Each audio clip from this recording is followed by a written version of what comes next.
Ó, o professor Hammurabi já chegou. Olá, professor. Tudo bem? Tudo ótimo. Uma honra receber você aqui hoje conosco. Obrigado. Na verdade, nós estamos na semana de lives excepcionais.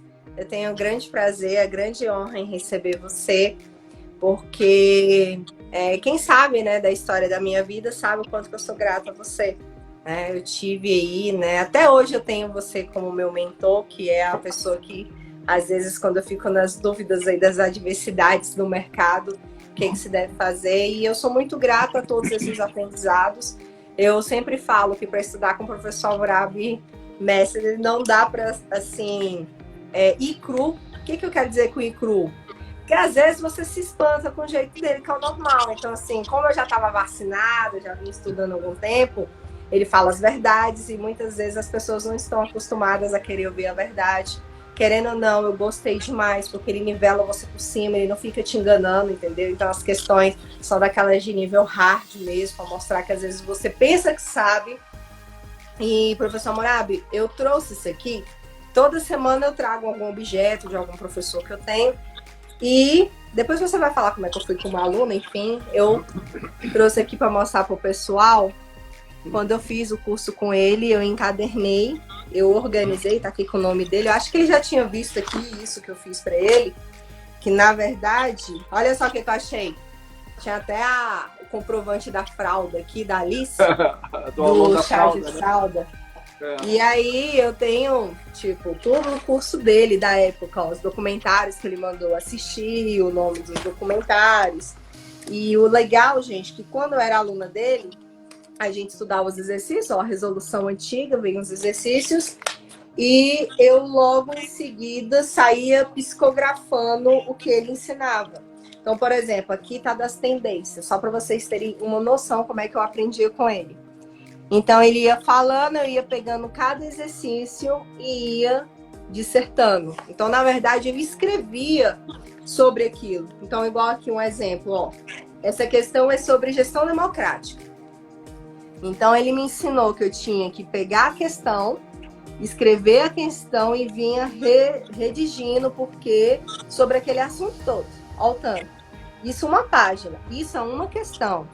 Só para vocês terem noção. E é só o tamanhozinho, né, da Bíblia. Da época que eu fui aluna dele, que isso aqui foi do último, do efetivo. E dizer de fato que eu aprendi demais com ele. Ele sabe que eu falo isso, não é por puxação de saco nem nada, eu falo porque é a verdade. Hoje eu tenho a felicidade também de fazer parte da equipe dele, né, do Aulas de Magistério, que é a empresa dele, que ele trabalha com isso. Agora ele está aí na correria, porque é pedagogo da Marinha, né, com essa questão da pandemia. Imagino que trabalhar lá na HFA não deve estar sendo fácil, questão de tempo. Então ele abriu uma exceção na agenda dele para estar hoje aqui com a gente. E assim, professor, eu quero muito que Deus te abençoe, porque você realmente mudou muito a minha história, me ajudou demais, né? Acho que a gente já tem uma amizade mesmo de amigos, eu vou à residência, tenho contato com a Mariana, a Alice me chama aquela moça, né? Não lembro o meu nome, mas aquela moça. E eu estive, inclusive, no aniversário da filha dele esse ano, eu fui convidada. E sou muito feliz por ter aprendido, por ele ter me ensinado. E é o tipo do professor que não te dá a resposta pronta, ele faz você ir buscar. Então seja muito bem-vindo, muito boa tarde para você, professor. Eu agradeço pelo convite. Eu lamento não ter tido a oportunidade de aceitar antes. A gente está programando essa live já tem um tempo, não é verdade? Verdade. Mas como você mesmo falou, o trabalho na Marinha é intenso. E já era e ficou muito mais de março para cá, né, quando a gente começou a ter esse problema da pandemia. Então, embora eu trabalhe no hospital e não seja da área médica, eu sou da área de ensino. Então, a gente trabalha o tempo todo com a capacitação e a formação dos profissionais no enfrentamento da pandemia. E são profissionais do país inteiro que vão para o HFA fazer cursos de aperfeiçoamento e capacitação para lidar com o Covid. São os profissionais da área médica, são os profissionais da área de fisioterapia, os profissionais da área de enfermagem, tanto no nível superior como no nível técnico. Então, a gente trabalha ali de domingo a domingo, né? Então, inclusive, quando o pessoal bate palmas na janela, eu vou para a janela e digo, embora não seja médico, eu digo obrigado, obrigado, obrigado, porque realmente a gente trabalha muito naquele hospital em prol da saúde pública, né? Uma das tarefas do pedagogo, que muita gente pensa na figura do pedagogo, e pensa sempre nessa figura voltada para a sala de aula, mas o pedagogo também está na empresa, o pedagogo também está nos hospitais, trabalhando com capacitação e formação de profissionais em hospitais, assim como com a pedagogia hospitalar, ministrando aula nos hospitais e clínicas de internação, onde nós temos crianças e adolescentes que estão sendo submetidas a tratamento de longo prazo. Então, essa categoria profissional está muito imbricada em vários setores da sociedade, além da sala de aula. Jaqueline, é com você.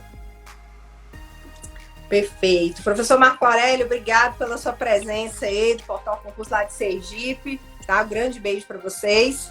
Gente, hoje... eu ia te falar. Você ia falar alguma coisa dessa apostila aqui? Não. Se eu for falar alguma coisa da apostila, a gente vai gastar muito tempo. Nosso tempo é curtinho, né? Verdade. Olha aqui, a Nova escreveu. Conheci o professor há anos, uns CDs piratas que eu ganhei, risos. Assisti todos. Anos depois, eu conheci nas aulas presenciais do GRAM. Gente, na verdade, o professor Hammurabi, ele não era brasiliense, ele agora virou brasiliense, né? Ele era daí do Rio de Janeiro, então ele era professor lá. E convidaram ele na época, em 2013, né, para uma rede de cursinhos aí, o impacto para ele vir dar aula. Ele veio dar aula e foi lá, fez a prova 20 horas, passou e resolveu vir para Brasília. E acabei ficando, assim. né? E aí acabou ficando, tá aí, depois agora tá na Marinha, né, tá ainda na secretaria com 20 horas. E esse tá sendo o destino dele. Ele é bem tranquilo, assim, tá mudando de lugares, trouxe a família dele, tá aqui, tem a ligação com a família dele no Rio de Janeiro, é isso. O tema que a gente separou hoje se chama Diretrizes Curriculares Nacionais da Educação Básica, resolução número 4 de 2010. E, na verdade, o que eu tenho para trazer para vocês desse tema? É um tema particularmente que está aí, né? Quem for fazer professor substituto agora, ou independente for fazer qualquer concurso, é um tema que cai constantemente, né? Porque ela é uma norma obrigatória, né, de cunho nacional e ajuda aí a regulamentar os currículos, né, para os sistemas de ensino aí. É tanto que a gente tem, eu lembro que eu aprendi isso com o professor Hammurabi, inclusive, a gente tem a nossa pirâmide, né? Eu até chamo aí de pirâmide legal, que a gente tem lá no topo a Constituição Federal. Logo em seguida, vocês têm aí a Lei de Diretriz e Base da Educação Nacional.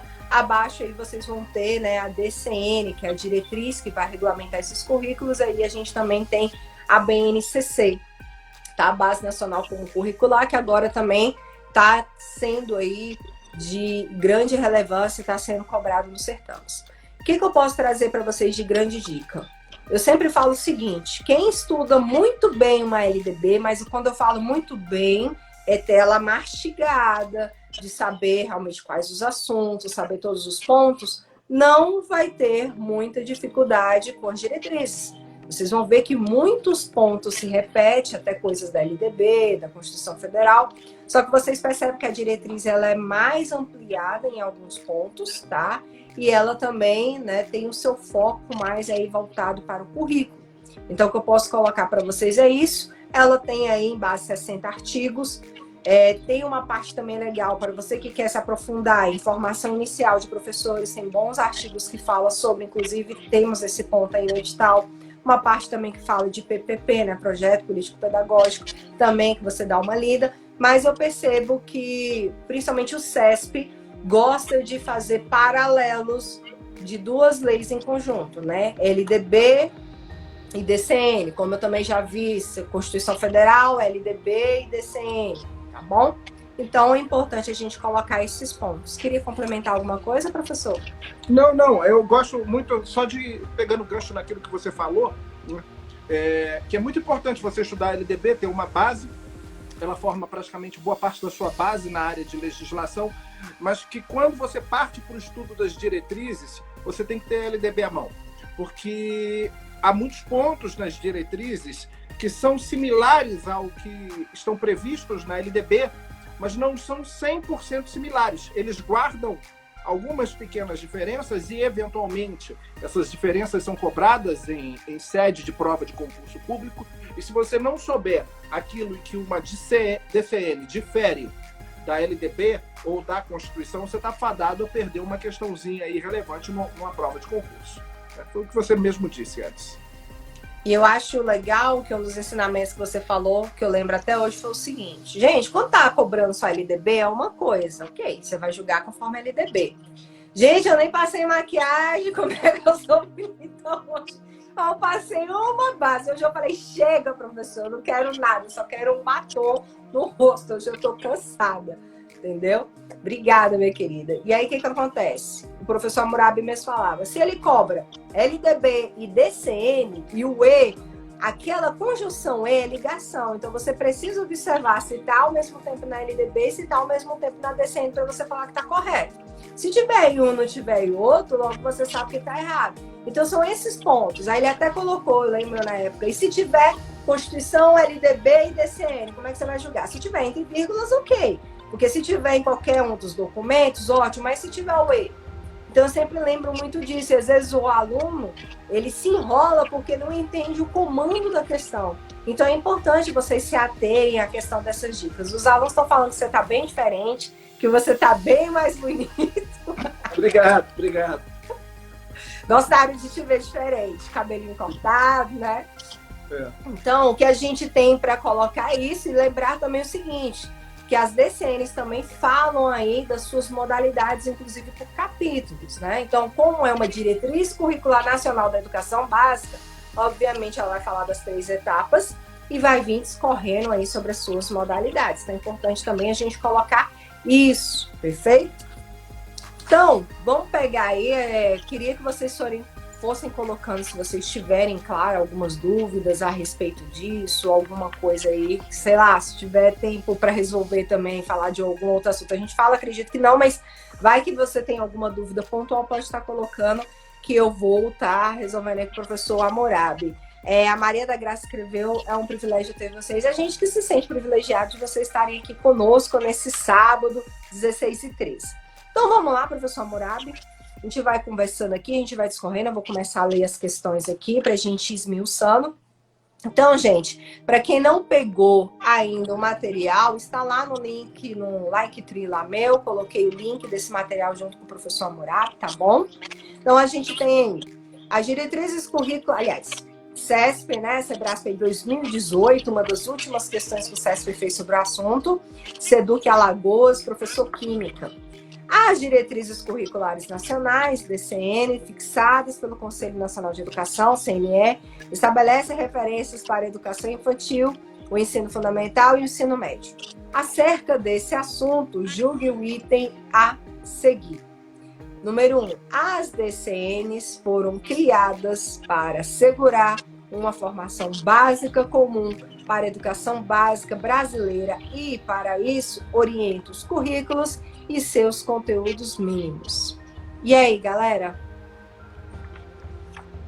Responda aí para nós, antes da gente vir com a resposta, o que vocês acham a respeito dessa questão. Cleidiane, eu estou vendo aqui a sua pergunta. Quais foram as atualizações da BCN? DCN, que você quis dizer? A DCN, ela não teve nenhuma modificação aí que eu estou falando da educação básica, a resolução 4/2010. Resolução que a gente teve alteração é a resolução do ensino médio, né? A diretriz curricular aí do ensino médio 2018. Isso, eu queria falar, já tem um tempinho, inclusive, né? Isso, que foi em 2018. Ela teve por conta da reforma do ensino médio, dada pela Lei 13.145 de 2017. Por conta disso, a gente teve aí essa movimentação, justamente por conta da Base Nacional Comum Curricular. Mas a de 2010, você pode baixar ela tranquilamente, a gente não tem uma alteração em si dentro dela. Então, lembrar o seguinte, a que a gente está falando hoje é a DCN, que é a resolução número 4 de 2010. Tá? Daqui a pouco a gente vai falar que temos várias diretrizes, inclusive, que tem uma questão peculiar que vai colocar esse ponto, tá? Mas a que a gente está falando é sobre ela. E aí? Perfeito, gente, certo, tá? Exatamente, tá certo. Segundo artigo 2º dessa resolução, inciso 1º, ela vai trazer isso. Então, de fato, ela assegura uma formação básica comum para a educação básica brasileira. Aí, remetendo a LDB, vocês vão achar isso lá na LDB, lá no artigo 24, que vai falar aí dessa parte de currículo. Então, foi bom, inclusive, ressaltar uma vez que já está lá e realmente orienta os currículos, como eu tinha falado, para vocês dar a base, né, de elaboração dos currículos dos estados, do DF do município e os seus conteúdos mínimos, perfeito? E é tanto que vocês vê lá a questão das disciplinas, né? Então, língua portuguesa, aí fala segurado para o pessoal das comunidades indígenas, a sua língua materna, aí tem matemática, tem artes, e aí ele vai discorrendo sobre essa parte curricular. Perfeito? BNCC? Não, BNCC a gente não teve. A BNCC ela foi aprovada em 2018, já no final aí, né? Uma das últimas ações do governo Temer. E aí a gente teve a aprovação inicial da BNCC de Educação Infantil e Ensino Fundamental, e por conta da reforma do ensino médio, demorou mais um tempo aí para sair, né, a homologação do ensino médio, que logo veio depois. Perfeito? Então hoje a gente já temos as 3 etapas aí da BNCC. Queria complementar, professor? Não. Vamos para a questão de número 2, até por causa do nosso tempo. Né? A questãozinha de número 2 do nosso material, ela informa o seguinte: as DCNs, Diretrizes Curriculares Nacionais, são normas indicativas e facultativas, criadas para orientar os currículos escolares da educação brasileira, educação básica brasileira. Acho que deu tempo aí do pessoal formular uma opinião. Vou ler mais uma vez, para quem não está com o material escrito. Você tem que julgar o item que eu vou mencionar agora em verdadeiro ou falso. Diz o item: as DCNs são normas indicativas e facultativas, criadas para orientar os currículos escolares da educação básica brasileira. E aí cabe você dizer se o item é verdadeiro ou falso. Bem, acho que é coisa simples. O item notoriamente é falso. Você precisa entender que as diretrizes curriculares nacionais, para qualquer modalidade, para qualquer etapa, para qualquer área de formação, elas são resoluções. O que é uma resolução? Uma resolução é um ato administrativo, normativo, emanado por um órgão colegiado. No caso, em tela, o órgão colegiado é o Conselho Nacional de Educação. Muito bem. A partir do momento que elas são atos administrativos, normativos, gozam de um dos atributos, dos principais atributos do ato administrativo, que é o atributo da imperatividade. Isso é, elas são obrigatórias, elas são normas, não são leis. Resolução é uma coisa, lei é outra. Mas aí o equivalente para o mundo normal, o mundo não jurídico, é uma lei, porque ela tem uma norma cogente, dotada do atributo da imperatividade. Isto é, ela tem que ser cumprida, ela não é um mero elemento indicativo. Por que esse item 2 leva muitos candidatos ao equívoco? Porque aqueles que às vezes estudaram um pouquinho mais lembram dos parâmetros curriculares nacionais, PCN. O PCN é um trabalho de pesquisa feito pela Fundação Carlos Chagas. E ele consiste em um manual de boas práticas para quem quer prestar um serviço educacional de qualidade, tanto na rede pública quanto na rede privada. Os parâmetros curriculares nacionais, estes são facultativos. Ele é um manual facultativo, tá? Que as instituições de ensino podem seguir ou não. Ele é um manual de boas práticas. Diferente é a DCN, a diretriz curricular, que, como eu disse, é ato administrativo normativo, por consequência, é obrigatório e não meramente indicativo ou facultativo. Se ao invés ali de DCN no item que eu li, ao invés do D tivesse um P, os PCNs são normas indicativas e facultativas, aí o item estaria certo. Mas como estamos falando de diretrizes, o item está errado. Jaqueline? Perfeito, adorei.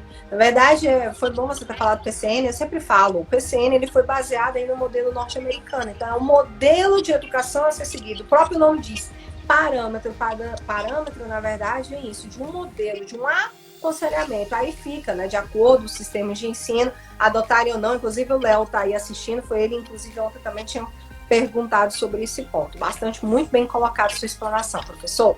Então vamos lá para a questão 3. As DCN foram elaboradas separadamente em documentos específicos para o ensino infantil, o ensino fundamental e o médio. E aí, galera? O que vocês têm a nos responder sobre?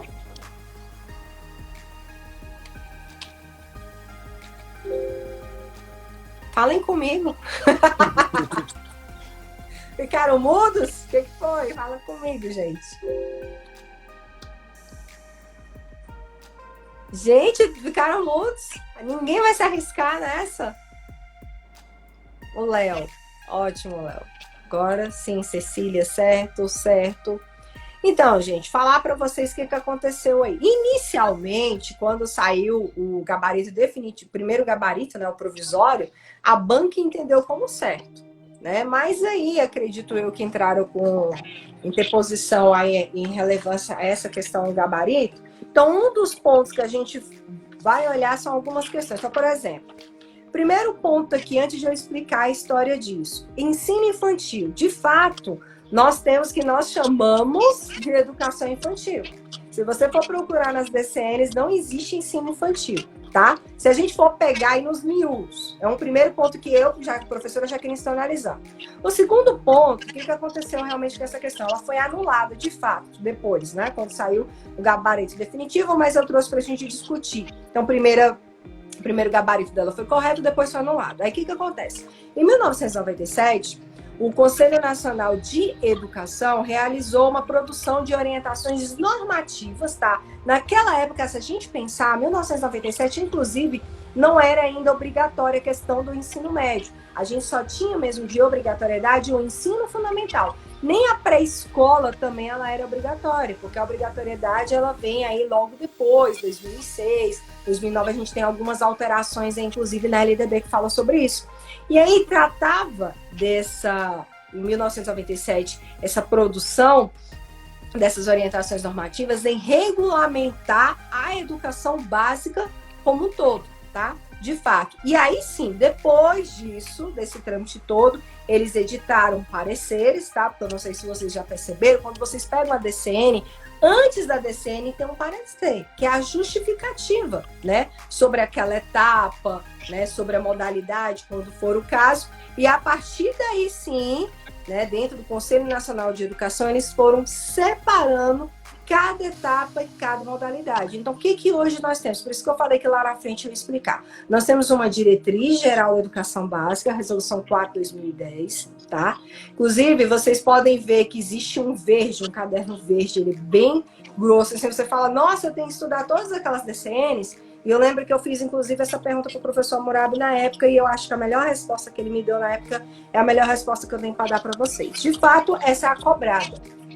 Só que, se você quer aprofundar e ter uma visão também mais ampla, até para a redação e tudo, eu recomendo sempre vocês estarem dando uma olhada nos pareceres, que traz muito combustível para vocês, porque o parecer também não vai falar só das etapas. Os pareceres também, eles vão falar de projeto político-pedagógico, vão falar de currículo, vão falar de planejamento, tá? Vão te dar uma noção muito ampla de educação. Então, acaba que você estuda indiretamente para outros assuntos. E aí a gente tem essa DCN, mas a gente também tem uma diretriz curricular nacional para a educação infantil, que, né, de 2009, inclusive. Você tem a resolução 7 de 2010, que é para o ensino fundamental de 9 anos. Você tem a do ensino médio de 2012, que a gente tem uma nova agora em 2018, como eu expliquei, por conta da reforma do ensino médio. Você também vai ter diretrizes curriculares nacionais aí para direitos humanos. Inclusive tem um ponto aí do seu edital que fala em cidadania e direitos humanos. Inclusive, eu lembro que o professor Morado falou que era para ler. Claro que no currículo Movimento a gente também tem um pedaço que fala sobre isso, mas essa diretriz também traz muito a contribuir com isso. Você tem da educação indígena, você tem da educação quilombola, da EJA, da educação profissional. Enfim, você acaba que eu contei ali, em suma, vocês têm praticamente 20 DCNs, se a gente for colocar. Inclusive para os alunos de situação em itinerância, tá? Então, realmente, são muitas DCNs, e aí, de fato, o que, acredito eu, que foi anulado, não somente pela questão do ensino infantil, mas a forma que foi redigida a questão. Foram elaboradas separadamente em documentos específicos? Não. Existiu, primeiro, uma situação, existiu um estudo, existiu um grupo de trabalho para depois que formatar essas reuniões, tudo, vão fazer pareceres. E, a partir daí, sim, fazer as suas respectivas DCNs. Então, por isso ela foi anulada. Então, é esse o entendimento que a gente tem. Eu não teria explicado melhor. Isso.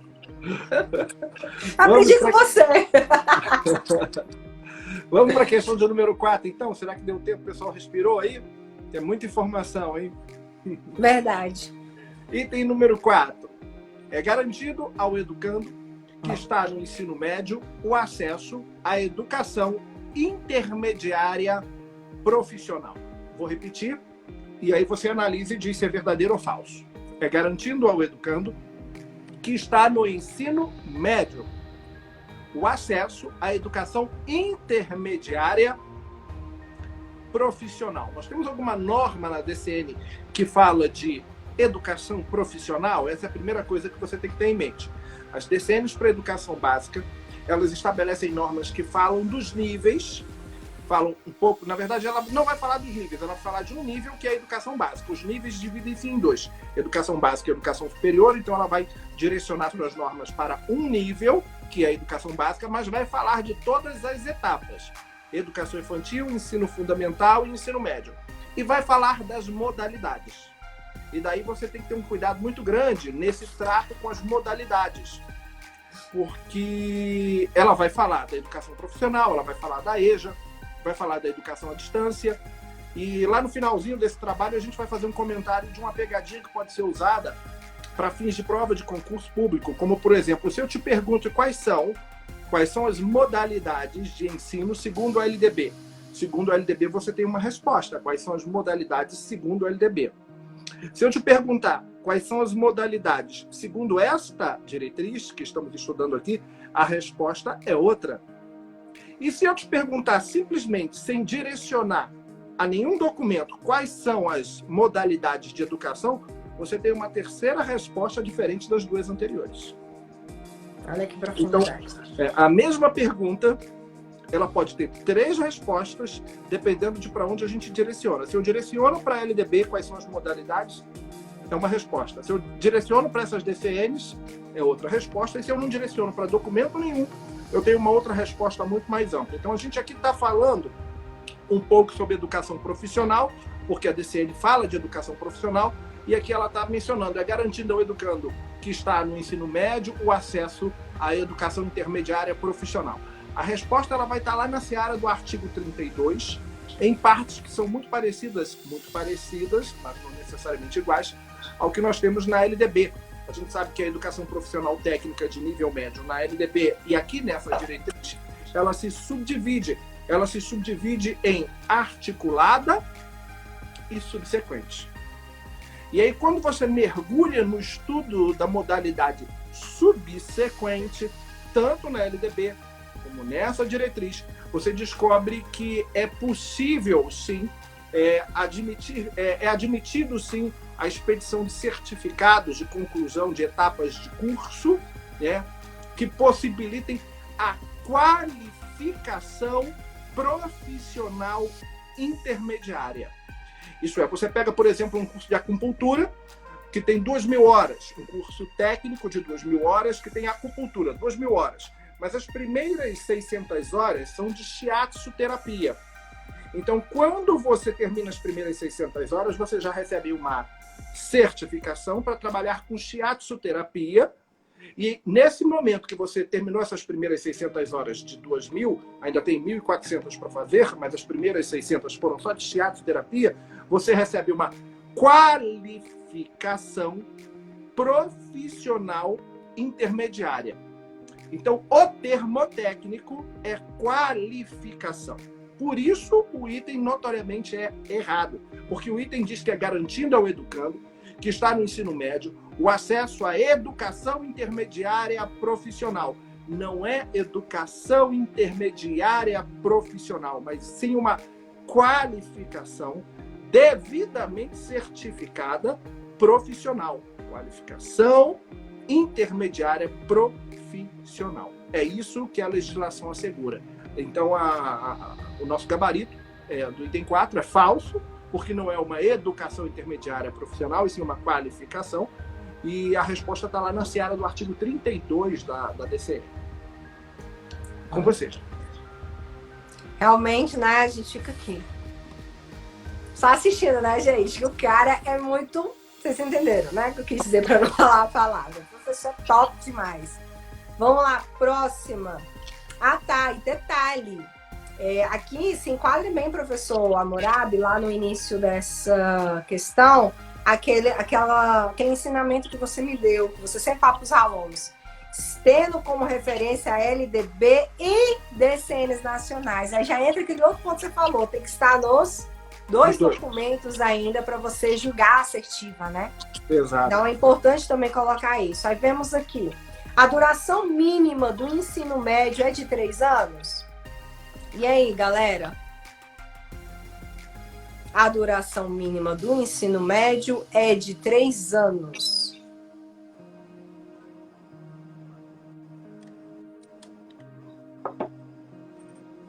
E aí, detalhe, segundo os 2 documentos, vou terminar de piorar, porque como eu já falei, ele confirmou, tem que estar nos 2 documentos. Está nos 2 documentos esse ponto aí?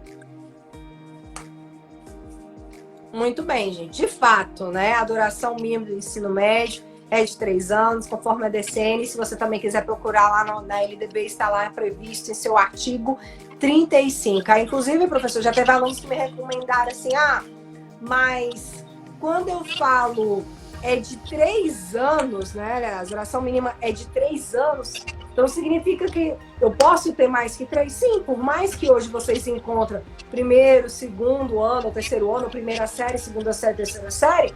Inclusive, se vocês procurarem agora lá no sistema de avaliação de larga escala do Ministério da Educação, lá coloca a avaliação de larga escala para terceira e quarta série do ensino médio. E aí você me pergunta, mas a gente não tem quarta série, mas pode vir a ter? Sim, se a gente tiver um curso técnico, né, como agora está aí a respeito do ensino médio, e ele seja um pouco mais longo, ou o aluno queira fazer mais itinerários formativos, como é previsto na legislação, querendo ou não, ele vai ficar um tempo maior, não vai? Então não é permitido. Então a duração mínima espera-se que seja 3 anos. Mas se houver, porventura, a necessidade que seja mais, pode? Pode. Tá bom? Então, de fato, tá certo. Queria fazer só um adendo, meu Hammurabi, os alunos estão reclamando, tá um pouco difícil tudo. E aí eu lembro que a sua conversa comigo mais cedo, gente, eu vou contar, ele disse que eu fui muito boazinha com vocês. Aí quando eu tô lendo vocês falando que já tá difícil, eu falei, meu Deus, se eu tivesse deixado o meu Hammurabi escolher, vocês iam apanhar bonito aqui. E se vocês estão achando tão difícil, porque como eu falei pra vocês, 1000 de questão Hammurabi é tipo... Mas é bom que vocês vão aprender. Eu falei para ele, calma. Como eles não estão em contato presencial com a gente, calma um pouquinho. Aí a gente deixa para depois, quando a gente voltar ao presencial naquele modelo. Próxima questão, prof. É a questão de número 7, não é isso? 6. 6? 6 agora, isso. 6? Deixa eu ver. Sim, tá aqui, 6, tá. Antes de eu começar a questão, queria aqui frisar, acho que dá tempo de eu falar alguns segundos sobre isso. Dá sim. Para você que vai fazer o concurso para a Secretaria de Educação, seja do Distrito Federal, seja de um município aqui da região central do país, ou de outro estado do país, ou outro município. Cada vez mais você observa que o nível das questões tem sido elevado. A gente está elevando, tá entendendo, o nível da questão, que é a mesma coisa se você estiver brincando daquela brincadeira de descer por baixo de um sarrafo, a gente está baixando o nível do sarrafo, né? Então, estudar legislação em educação e estudar conhecimentos pedagógicos requer tempo, requer esforço. Não tem fórmula mágica para você estudar e aprender em pouquíssimo tempo, em curtíssimo tempo. Isso não existe, tá? São muitas e muitas e muitas horas de dedicação. Você escolher, sim, e isso implica você escolher 2, 3 professores que você vai seguir mais, o que não vai fazer com que você fique surdo para que os outros professores ensinem, mas você sempre escolhe 2 ou 3 que você segue mais e escuta paralelamente os outros. Você tem que ter uma rotina de estudo que não pode ser uma rotina leve, tem que ser a mais pesada possível, você tem que estudar o máximo de horas possível. E hoje, mais do que nunca, a nossa situação no país revela a importância de você ter um cargo público efetivo. Quem não tem um cargo público efetivo, hoje, na situação econômica que o país está começando a viver, está desesperado. Porque mesmo quem tem um emprego numa escola, hoje, uma escola privada, não sabe se vai ter esse emprego amanhã. E quem está na Secretaria de Educação do Estado, do município, tem a garantia que, por mais que talvez o salário possa até atrasar, o seu salário vai chegar. Tem a crise econômica ou não tem, a administração pública vai pagar o seu salário. Então, mais do que nunca, para você não estar sujeito a sazonalidades ligadas à saúde pública ou sazonalidades econômicas, você tem que dar uma guinada na tua vida, transformar o estudo dos conhecimentos pedagógicos e da legislação educacional em prioridade, ter consciência que não existe fórmula mágica aqui, são muitos anos de estudo, são muitas horas de estudo, Jaqueline está aí, ela é prova disso, é uma vida debruçada sobre os estudos, para que você chegue num nível de excelência, porque é isso que as provas pedem hoje em dia, um nível de excelência para conseguir ser classificado, aprovado e classificado no seu concurso. Então vamos lá, questão de número 6.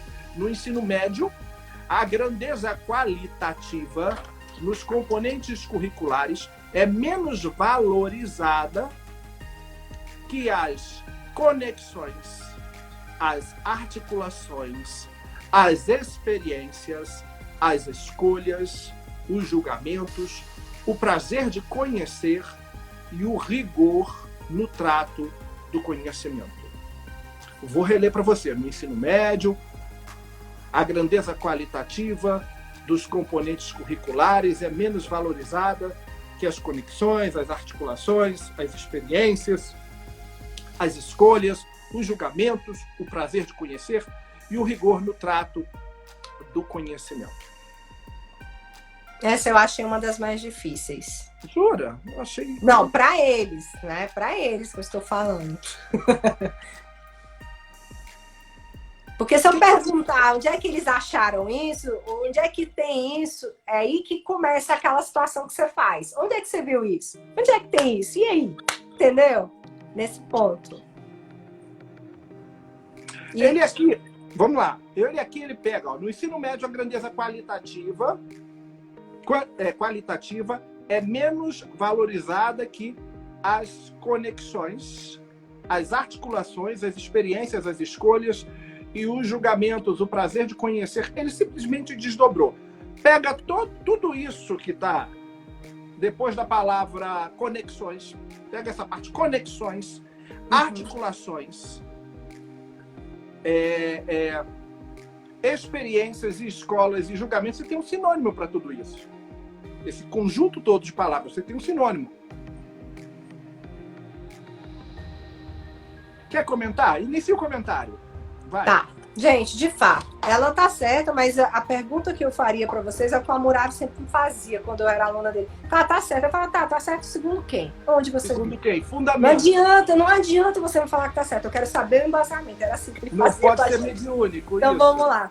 De fato, ela tá certa, mas essa banca, por isso que eu falei que eu achei um pouco pesado, porque você não vai achar na lei. Se você sair recortando aqui, jogar lá na lei, você não vai achar. Mas existe um documento que o Ministério da Educação, juntamente com o Conselho Nacional de Educação, entenderam que é humanamente quase impossível o professor conseguir tomar consciência de todas as diretrizes, e eles lançaram a sínteses das diretrizes curriculares nacionais. É um documento aproximadamente de 60 páginas e, de fato, esse ensejo, do jeitinho que está escrito, que o SESC colocou, ele não mudou nada. Ele foi lá, tirou dessa síntese das diretrizes curriculares nacionais e colocou aqui.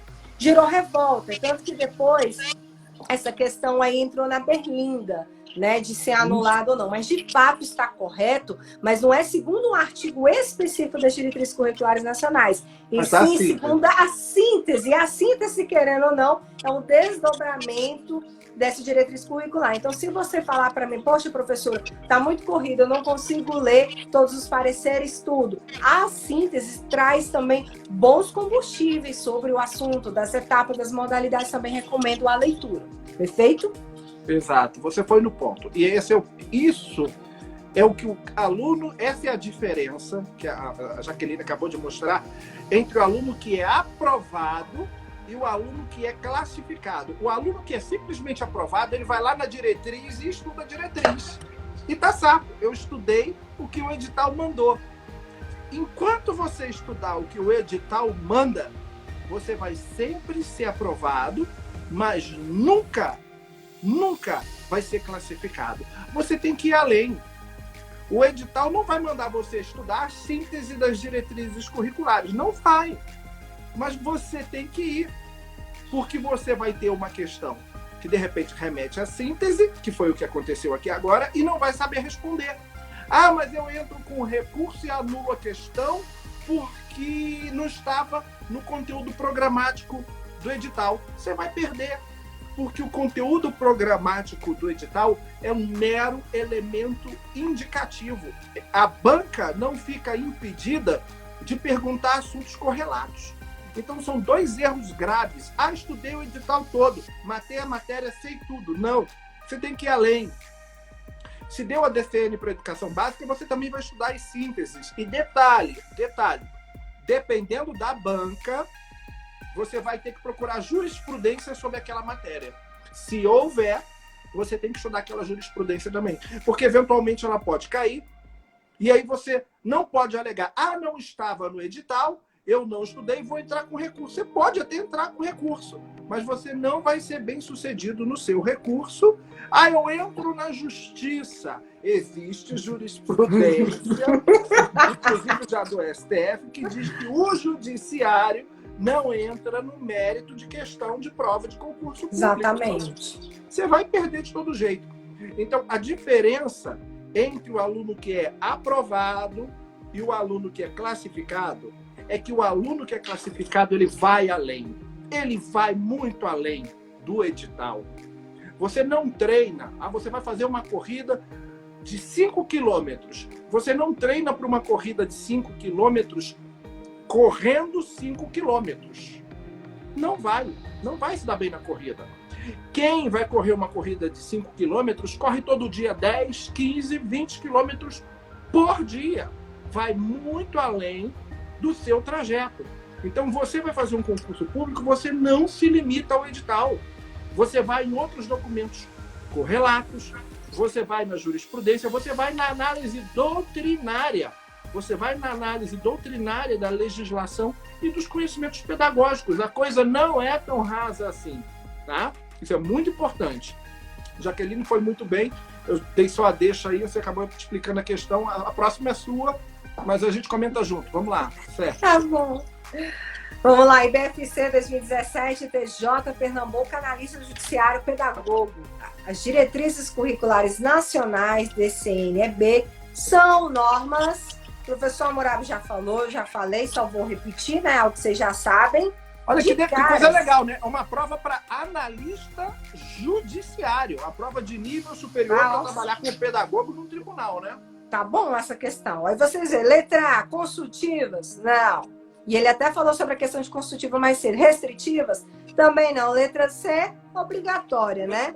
De cara você já leva o item com o resto, né? Letra D, ilustrativa não seria. Letra E, orientadora. E continuando, para a educação básica do Brasil, que orienta o planejamento curricular. Como eu falei, dão as ordens para os estados, deve o município organizar esses currículos das escolas dos sistemas de ensino. As DCNs na EB foram concebidas e fixadas pelo Conselho Nacional de Educação. Perfeito? Tudo que já vimos aqui hoje, né? É muito interessante para você que é morador de Brasília fazer uma visita aí ao Conselho Nacional de Educação, fica ali na L4. As pautas do Conselho são publicadas no site, as reuniões do Conselho, dependendo da natureza da reunião, elas são abertas. Então, fazer uma visita ao Conselho Nacional de Educação pode acrescentar muito a sua visão sobre o conhecimento da legislação educacional. Vamos lá, próxima, número 8.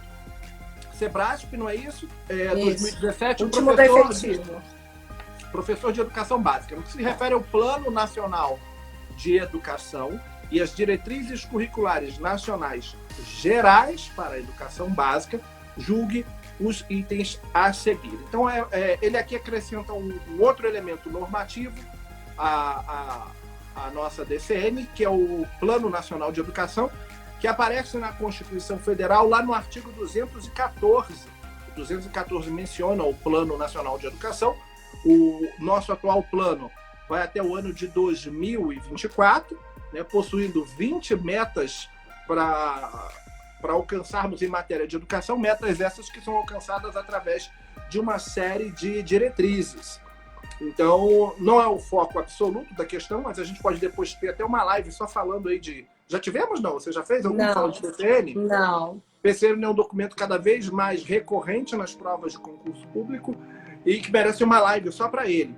Então, diz o item número 8, a elaboração das diretrizes curriculares nacionais é um atributo do Conselho Nacional de Educação.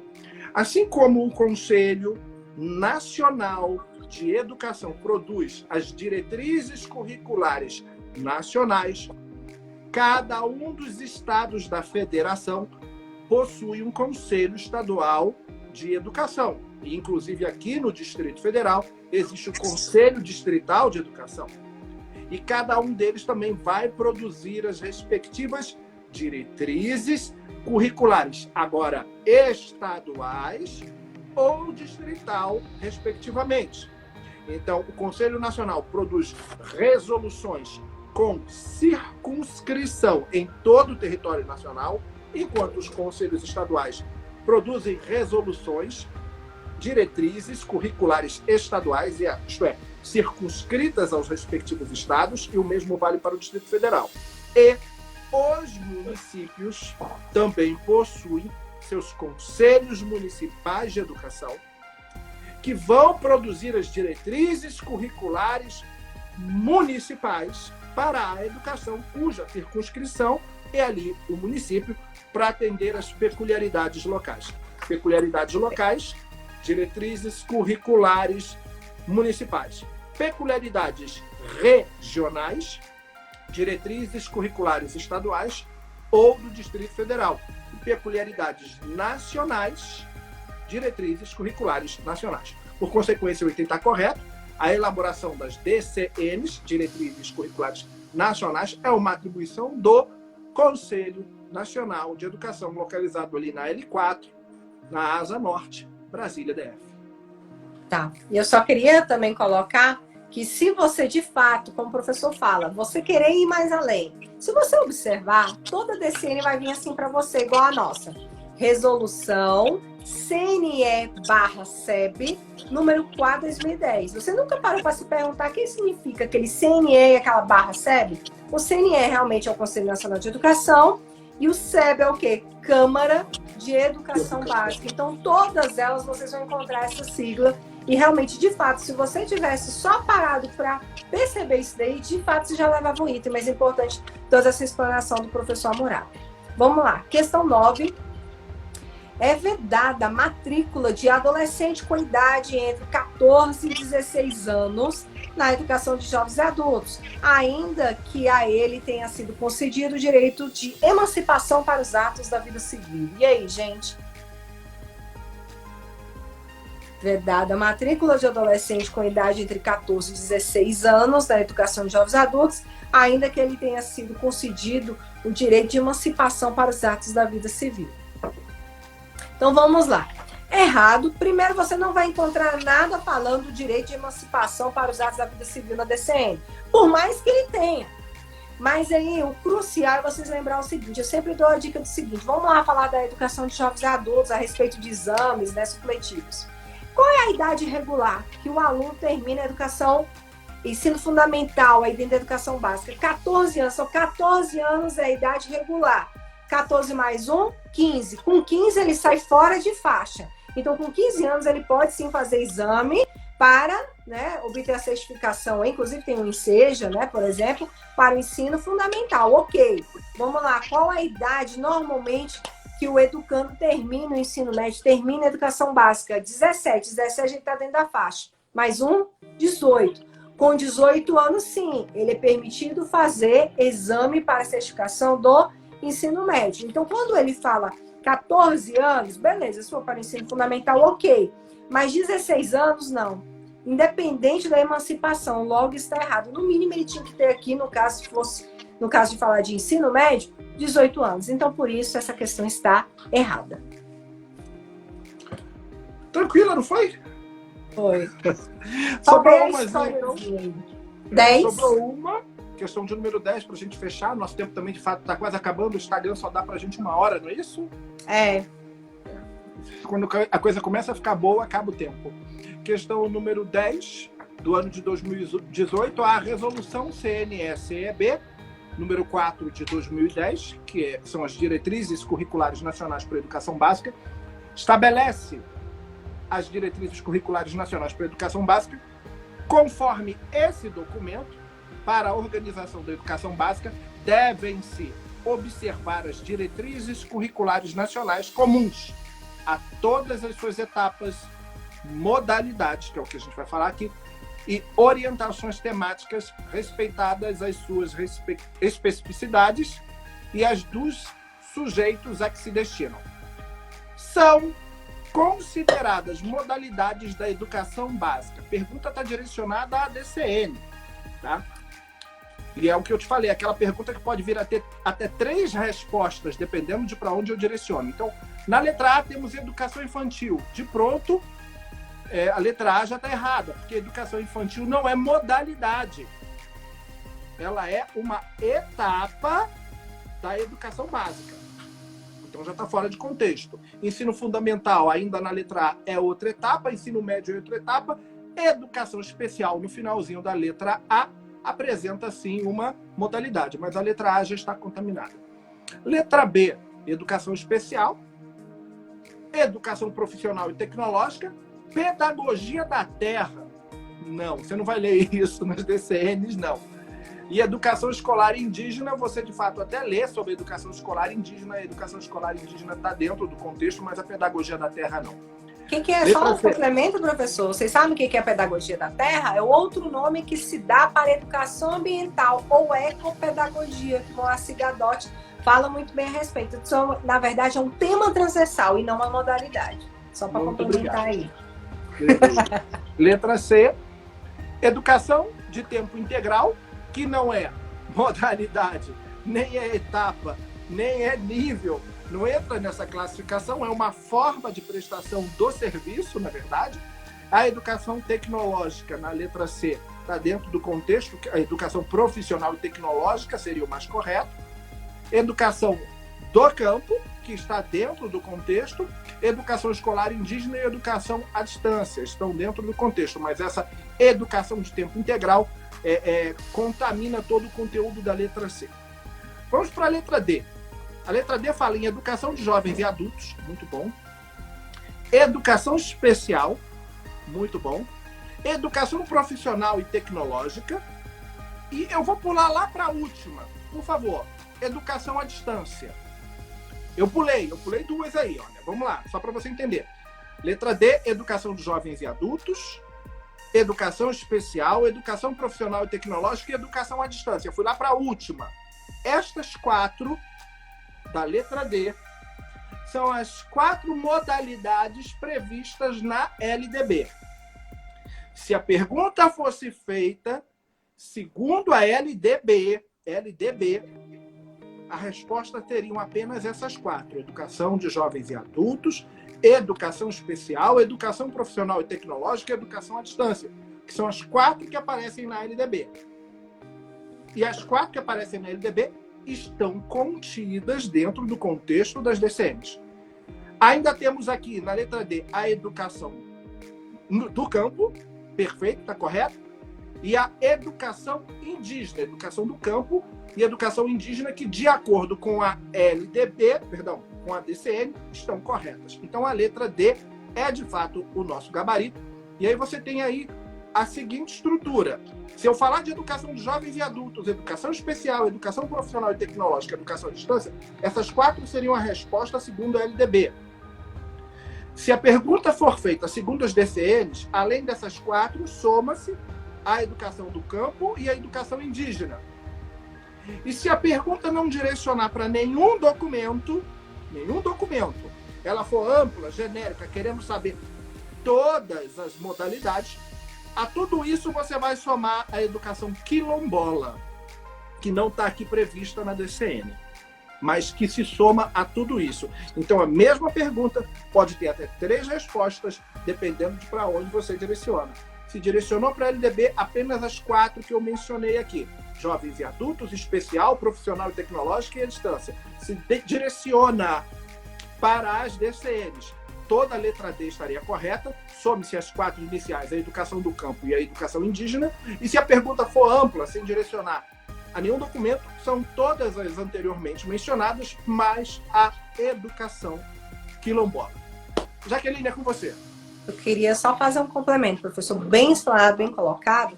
E eu sou muito observadora, de natureza já sou e você me ensinou. De fato, gente, vocês pegando o artigo 27, olha que estranho. No artigo 27 é exatamente isso tudo aqui que o professor Hammurabi colocou. Ele não cita quilombola, que eu acho que inclusive foi um erro deles lá na rede, na escrita mesmo. Porque quando você vai mais lá na frente, existe a seção 7, que vai falar sobre a educação quilombola. Mas então a gente tem isso, mas ele não coloca lá nas modalidades. Então olha que estranho. Lá nas modalidades ele coloca todo mundo, vai dividir em seções. Lá na frente, na seção 7, na lei, que começa lá no artigo 41, você encontra falando da educação quilombola. Mas você não encontra lá no artigo 27, que vai citar sobre elas. Então é importante colocar isso. Lembrar também que a educação quilombola, ela tem, inclusive, uma diretriz curricular nacional específica. Perfeito? É isso que a gente tem, né? Então, repetindo o gabarito rapidão para quem chegou depois. 1C, 2E, 3C, 4E, 5C, 7C, 8C, 9E, 10D. De fato, professor Hammurabi, eu estou muitíssimo honrada, agradecidíssima com a sua presença, com a sua companhia, com essa biblioteca ambulante, esse pensamento todo. Eu acho que com certeza você dá a realidade, né? Como eu falei, você fala a realidade dessa questão de estudar, como deve ser o estudo. Acho que depois a gente pode marcar aí para você dar, sabe aquele chá? Eu gosto daquele chá assim, que você dá aquela sacudida de como estudar. A gente pode depois marcar isso. Gente, gostaria que vocês seguissem o professor Hammurabi aí no YouTube dele. É professor Hammurabi Mestre daí, com quase 100 mil inscritos, tá? Grande honra e ele merece esse reconhecimento da minha parte. Solicito para você também me adicionar lá, canal Professora Jaqueline Santos, lá no YouTube também tem algumas dicas para vocês. Para quem não segue, procura aí professor Hammurabi Mestre, ele está aí na minha rede aí, como professor vocês podem procurar. E aproveitam, né? Tem meu Telegram, tem o Telegram também do professor Hammurabi lá no Instagram dele. Tem o meu aí também, aproveita para me seguir. Fala aí certo suas redes, professor? Falou certinho, gente. Falei Pessoal, certinho. Obrigado aí pela presença de todo mundo. Foi um prazer estar com vocês. Vocês estão muito bem com a Jaqueline. Eu posso dizer para vocês que a Jaqueline hoje aqui, não só no Distrito Federal, mas em todo o território nacional, ela desponta, ela transborda conhecimento, ela transborda fundamentação em matéria de conhecimento, não só em legislação educacional, como em conhecimentos pedagógicos. Ela faz uma coisa que muitos professores não fazem. Isso que eu falo não é uma crítica aos outros professores, é um convite para que eles façam o mesmo. Ela estuda muito, ela pesquisa muito, ela estuda muito, mais do que a média dos outros professores. Por isso ela hoje está brilhando, e é um brilho que inclusive incomoda muita gente, né, Jaqueline? A gente sabe disso. Né? Um beijão para todo mundo aí, Obrigada. gente. Um abraço e até o próximo encontro. Tá bom, obrigado, muito honrada. Tchau, tchau, gente. Obrigado pela participação de vocês. Beijo, professor. Até breve. Tchau.